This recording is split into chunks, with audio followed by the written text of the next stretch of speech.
Hello viewers, welcome to Piu's pure life and more. আশা করি সবাই ভালো আছেন।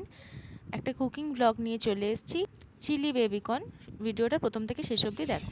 তো চিলি বেবিকর্ন বানানোর জন্য প্রথমেই যেটা নিয়ে নিয়েছি, এখানে বেবিকর্ন আছে। আমি এটা এরমভাবে টুকরো করে আর ভাপিয়ে রেখেছি নুন দিয়ে। 10 থেকে 12 মিনিট আমি এটাকে ভালোভাবে ভাপিয়েছি। এরকম হয়েছে, খুব সেদ্ধও হবে না, যেন ক্রাঞ্চিনেসটা না চলে যায়। তো পরের প্রসেসটা আমি দেখাচ্ছি। ব্যাটারের জন্য প্রথমেই আমি যেটা নিয়ে নিচ্ছি, ময়দা। পরিমাণ অনুযায়ী ময়দা নেবেন।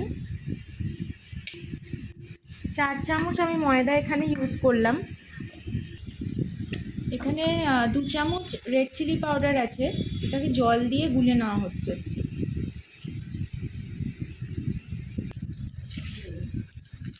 এবার এই ময়দাতেই দিয়ে দিচ্ছি 2 চামচ এরকম চামচের কর্নফ্লাওয়ার।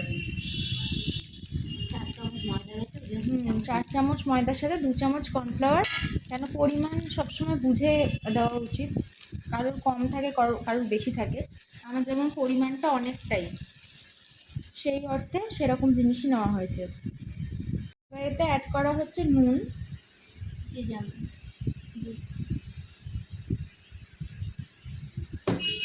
আর তার সাথে অ্যাড করা হবে গোলমরিচ।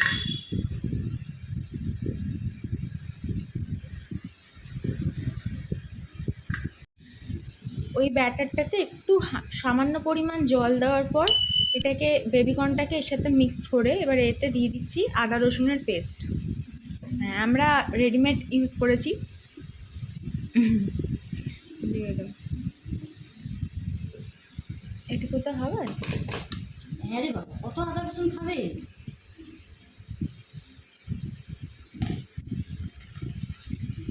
এই সিলিবারের ঠান্ডাটা একবার অ্যাড করে দিচ্ছি ওই রেড চিলি পাউডারের ওই পেস্টটা। সবটা দেবো না, খানিকটা রেখে দেবো, গ্রেভির জন্য লাগবে।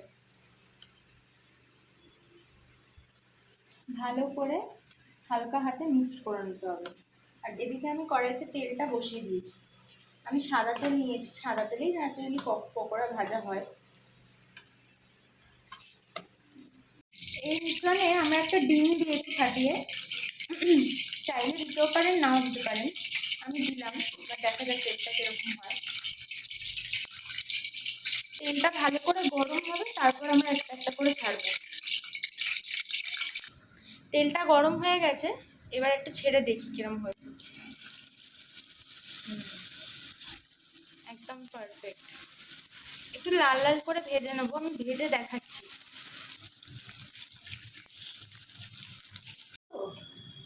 আমি এতে একটুখানি টমেটো সসও অ্যাড করেছিলাম পরে, দেখতে মানে খেতে আরও টেস্টি হওয়ার জন্য। আর এখানে আমি সসটা অ্যাড করে নিচ্ছি। এখানে আমি চিলি সস, সয়া সস দিয়েছি ভিনিগার, আর নর্মাল একদম টমেটো সস দিয়ে এটা একটা পেস্ট করে নেবো। এগুলো ভেজে তোলার পর এইরকম দেখতে হয়েছে খানিকটা। খুবই ক্রিস্পি হয়েছে, উপরন্তু সেদ্ধও হয়েছে, টেস্টিও হয়েছে। তো এই বেবিকর্নটার গ্রেভির জন্য আমি কড়া থেকে যে তেলটা ছিল সেখান থেকে তেলটা একটু কমিয়ে নিয়েছি। এই তেলেই ফার্স্টে আমি দিয়ে দেবো রসুন কুচি।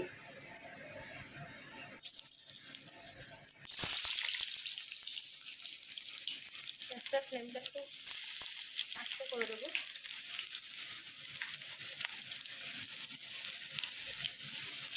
রসুনটা হালকা নাড়া হতেই আমি এই পেঁয়াজগুলো এরমভাবে কুটে রেখেছি ডাইসে, এইগুলো দিয়ে দেবো।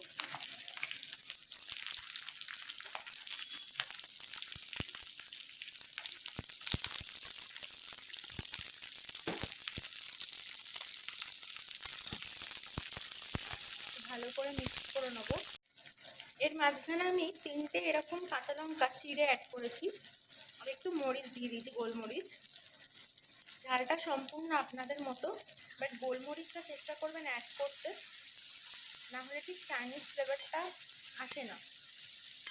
সেরকম হলে কাঁচা লঙ্কাটা দেবেন না বা কম দেবেন, এতে একটু হলেও গোলমরিচটা অ্যাড করবেন। এবার আমি এই অবস্থায় অ্যাড করে দেবো এই কাশ্মীরি রেড চিলি পাউডারের পেস্টটা। এটা তো ঝাল হয় না সেরকম, জাস্ট কালারের জন্য দেয়। ভালো করে মিক্স করে নেবো।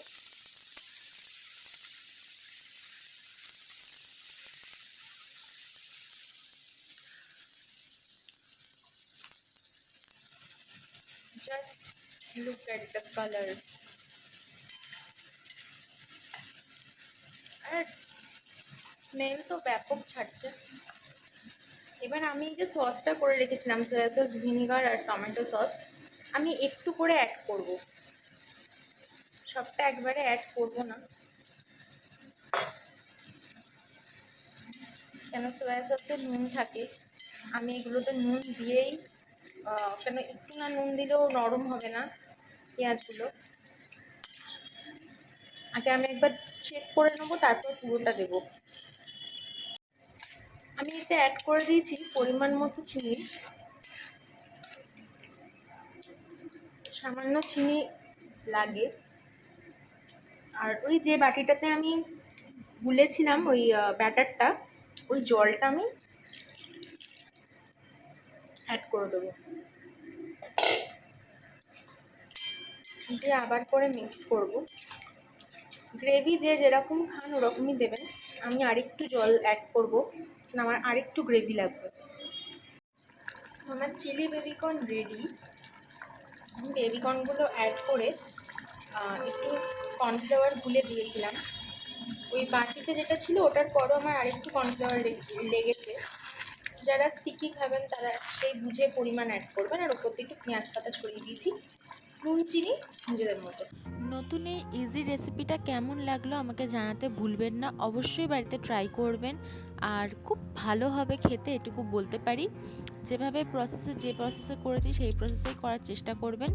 আর ভালো লাগলে অবশ্যই জানাবেন। ভিডিওটা ভালো লাগলে লাইক, কমেন্ট, শেয়ার করবেন। এবং যারা এখনও সাবস্ক্রাইব করেননি আমার চ্যানেলটাকে প্লিজ সাবস্ক্রাইব করে দেবেন। দেখা হচ্ছে নেক্সট কোনো ভিডিওতে, আর খুব তাড়াতাড়ি দেখা হবে। ততদিন ভালো থাকবেন, সুস্থ থাকবেন।